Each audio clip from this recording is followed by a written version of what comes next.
Praise the Lord. Abraham தன் தகப்பனையும் தன் தாயையும் விட்டு தேவன் காண்பிக்கும் தேசத்திற்கு போகின்ற பொழுது கூட லோத்தும் கடந்து செல்லுகிறார். அப்பொழுது தேவன் ஒரு கட்டளையை பிறப்பிக்கிறார். நீங்கள் போகின்ற பொழுது நீங்கள் திரும்பி பார்க்க வேண்டாம், உங்களுக்கு நேராக இருக்கிற தேசத்திற்கு நீங்க போங்க அப்படின்னு சொல்லும் பொழுது இந்த லோத்தின் மனைவி, நமக்கு எல்லாம் டவுட் வரும்ல, அந்த மாதிரி லோத்தின் மனைவிக்கும் டவுட் வந்துருச்சாம். என்னதான் இருக்கு பின்னாடி, பார்த்துட்டு தான் போவோமே அப்படின்னு சொல்லிட்டு லோத்தின் மனைவி பின்னிட்டு திரும்பி பார்த்த பொழுது அவள் உப்பு தூணாய் மாறி போனாள் என்று சொல்லி நாம் இதத்துல வாசிக்கிறோம்.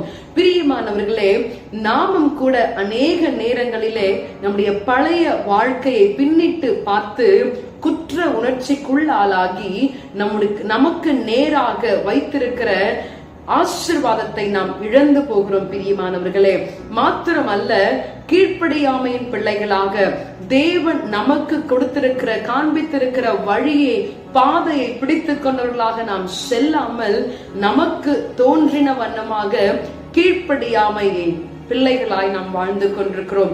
இந்த நாளிலேயும் ஆண்டவரே, உமக்கு மாத்திரம் கீழ்ப்படிந்து உடைய பழைய வாழ்க்கை நான் பின்னிட்டு பார்க்காமல் உம்மை மாத்திரமே நான் சார்ந்து கொள்ளுவேன்.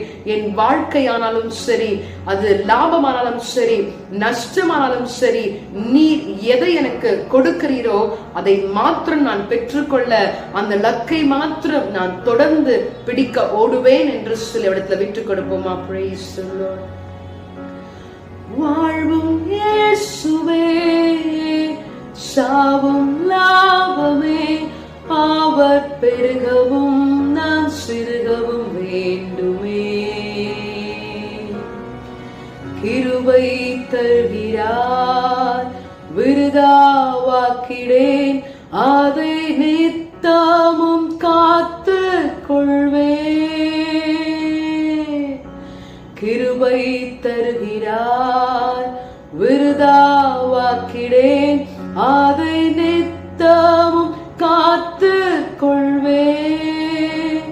ஆம் ஆண்டவரே, இந்த நாளிலும் கிருபையாய் கொடுத்திருக்கிற ஆசீர்வாதமான வாழ்வை, லக்கை நாங்கள் நோக்கி முன் சென்று ஆசீர்வாதத்தை உடைய கரத்திலிருந்து நாங்கள் பெற்றுக்கொள்ள எங்களுக்கு உதவி செய்யும். ஒவ்வொரு நாளும் உம்முடைய வார்த்தைக்கு கீழ்ப்படைந்தவர்களாக ஆண்டவரே நாங்கள் மாற, நாங்கள் வாழ எங்களுக்கு கிருபை தாரும், ஆசீர்வதியும். இயேசுவின் நாமத்தில் ஜெபிக்கிறேன் பிதாவே, ஆமென். God bless you. Have a blessed day.